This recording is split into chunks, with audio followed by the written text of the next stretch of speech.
उनका जो बीपी है वो थोड़ा सा हाई हो जाता है। इसे बवाल बना दिया गया था कुलपति जी के द्वारा। विश्वविद्यालय की एक एक ईंट बेचने के लिए तैयार बैठे हुए।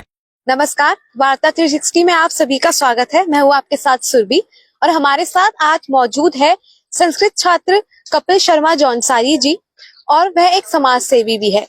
कपिल जी, आपका एक वीडियो सोशल मीडिया पर बहुत वायरल हो रहा है, जिस वीडियो में हम देख रहे हैं कि आप उत्तराखंड संस्कृत विश्वविद्यालय के जो कुलपति जी हैं उनकी गाड़ी को रोक रहे हैं। उनकी गाड़ी में जो इंग्लिश की जो नेम प्लेट लगी है उसको भी आप हटा रहे हैं। तो आप एक बार स्पष्ट तरीके से बताना चाहेंगे जनता को? देखिए, सबसे पहले तो मैं आपका धन्यवाद करना चाहता हूं, जो कि हर बार आप जमीनी स्तर की खबरों को उठाते रहते हैं, मुद्दों को जो भी है। और आप बात आ रही है कि कुलपति साहब की गाड़ी को रोका गया, लेकिन कुलपति साहब की गाड़ी के रोकने का क्या औचित्य था ये मैं आपको स्पष्ट बता दूं। हमने कुलपति साहब से मिलने के लिए समय मांगा था, लगभग पौने घंटा हम उनके ऑफिस के बाहर बैठे, तो उन्होंने हमें मिलने के लिए समय नहीं दिया, जिसमें कुलपति जी कहते हैं कि एक एक करके आइए।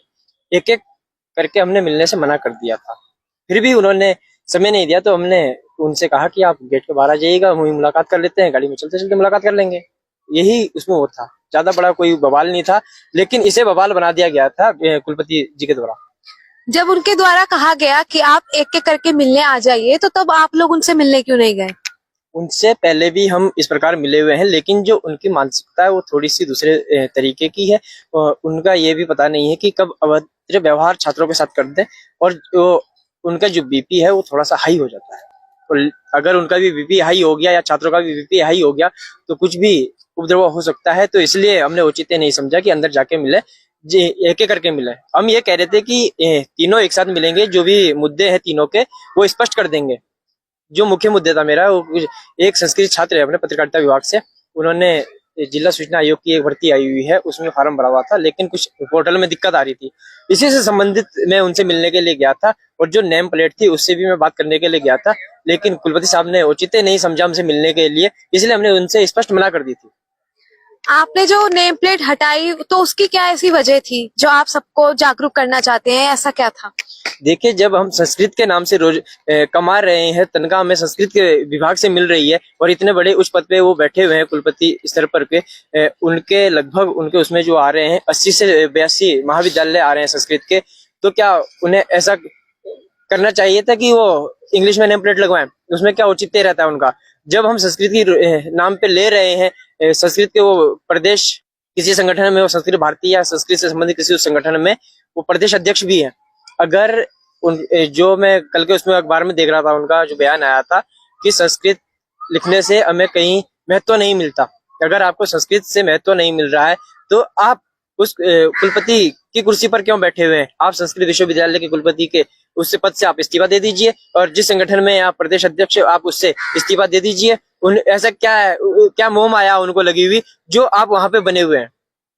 एक प्रतिष्ठित समाचार पत्र में ऐसा लिखा हुआ था कि अंग्रेजी की नेम प्लेट हटा के हिंदी की नेम प्लेट लगाई गई, आपने वो नेम प्लेट फेंक दी, ऐसा उस समाचार पत्र में लिखा हुआ था। तो हिंदी से ऐसी क्या दिक्कत है? देखिए, हिंदी से हमें कोई दिक्कत नहीं, हिंदी हमारी मातृभाषा है, और जो संस्कृत है वो हमारे राज्य की दूसरी भाषा है, जिसमें आपने अभी देखा भी होगा, माननीय मुख्यमंत्री जी और अपने धन सिंह रावत जी के द्वारा ये भी कहा गया था कि हम कुछ गाँवों को संस्कृत गाँव बनाएंगे, गोद लेंगे। तो जो हिंदी और इंग्लिश की प्लेट हटाने का मकसद था वो सिर्फ इतना था। पहले इंग्लिश में थी, उसे हमने कह दिया था, पत्राचार के माध्यम से उन्होंने हटवा दी गई थी कुलपति के द्वारा। उसके बाद जो हिंदी में लगी थी वो हमने सम्मानजनक प्लेट को उतार के जो उनके ड्राइवर साहब है उन्हें दे दी थी। मैंने कहा ये प्लेट आगे ना लगाएं, जब तक संस्कृत की प्लेट नहीं आती तब तक इस पे कोई भी प्लेट नहीं लगेगी। अगर प्लेट लगेगी तो सिर्फ संस्कृत की ही लगेगी, उसके अलावा इसमें कोई भी प्लेट नहीं लगेगी। वो गाड़ी संस्कृत के लिए है, ना तो कुलपति के घर की है ना वो मेरे घर की गाड़ी है, संस्कृत की है, विभाग की है, सरकारी गाड़ी है। तो जिस पद के लिए दी गई है उसी पद के आधार पर उसी कार्य करने के लिए उसकी प्लेट लगवाई जाए। ये नहीं है कि हम इंग्लिश की लगवा रहे हैं, क्या औचित्य बैठ रहा है उसमें। इसे सारी चीजों को हटा करके उन्हें संस्कृत के उस पर बढ़ावा देना चाहिए, ना कि संस्कृत को कमजोर करना चाहिए। आपने सोशल मीडिया पे एक पोस्ट किया था और उसमें लिखा था कि जब आप उनकी गाड़ी को आगे बढ़ने नहीं दे रहे थे तब वह हंसते हुए बैठकर अपनी गाड़ी में गए, तो आपने एक प्रश्न चिन्ह लगाया था। तो आप किस ओर इशारा करना चाह रहे थे? देखिए, जो उनकी मानसिकता है वो संस्कृत को बढ़ावा देने की नहीं है, वो संस्कृत को कमजोर करने की है। अगर इनका बस चले तो विश्वविद्यालय की एक एक ईंट बेचने के लिए तैयार बैठे हुए हैं। वहां पे कुछ लोग ऐसे भी हैं जो छात्रों के साथ उनका मानसिक उत्पीड़न कर रहे हैं और छात्रों के घर में चिट्ठियां भिजवा रहे हैं, जबकि जो प्रोफेसर है वो खुद, अगर उनकी डिग्रियां देखी जाए या कुछ भी देखा जाए तो वो गलत है, फिर भी कुलपति साहब उनका पक्ष ले रहे हैं। और इस प्रकार की जो घटनाएं हैं छात्रों के साथ या छात्रों को परिवार को परेशान करना, ये कतई भी बर्दाश्त नहीं होगा। चाहे वो कुलपति जी हो या कोई भी प्रोफेसर हो, उनके खिलाफ हम 24 घंटे आवाज उठाते रहेंगे। जब तक ये छात्रों का उत्पीड़न करते रहेंगे, ये हम बर्दाश्त नहीं करेंगे। या तो उस विश्वविद्यालय के अंदर ऐसे ही लोग रहेंगे या फिर ऐसे लोगों को विश्वविद्यालय के बाहर कर दिया जाएगा, उन्हें दोबारा विश्वविद्यालय के अंदर आने की अनुमति नहीं मिलेगी। ये मेरा मानना, निजी मानना है। और कई छात्र नेताओं के भी फोन आ रहे हैं, छात्र संघ के भी फोन आ रहे हैं और कई संगठनों से भी फोन आ रहे हैं साथ के लिए। तो मैं उनका भी बहुत बहुत धन्यवाद, आभार करता हूं जो उन्होंने मुझे साथ देने की बात कही है। अगर इस प्रकार की वो रही तो उग्र आंदोलन किया जाएगा और हो सकता है कहीं बड़े आंदोलन के रूप में ये छोटा सा विषय बड़ा आंदोलन बन जाए।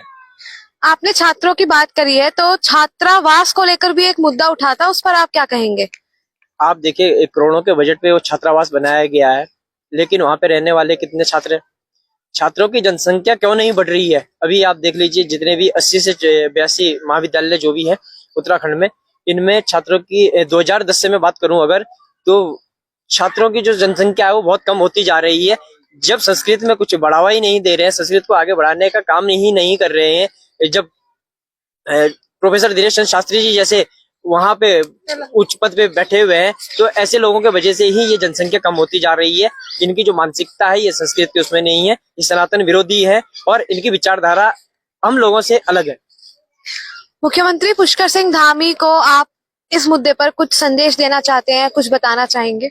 मेरा माननीय मुख्यमंत्री जी से निवेदन है कि एक तो वो जो अपनी टटरमबाजी कहूंगा, जो कार्यकर्ताओं के द्वारा या किसी कुछ सेवकों के द्वारा फोन करवाते हैं कि ये आपका ये काम हो गया, वो हो गया।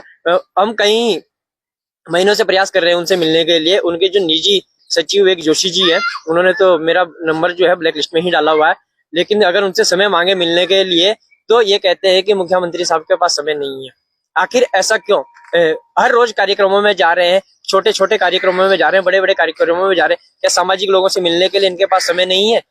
या सरकारी पैसा खर्च करने के लिए इनके पास इतना समय है कि सरकारी पैसा खर्च करते जाओ और भ्रष्ट अधिकारियों को आगे बढ़ाते जाओ?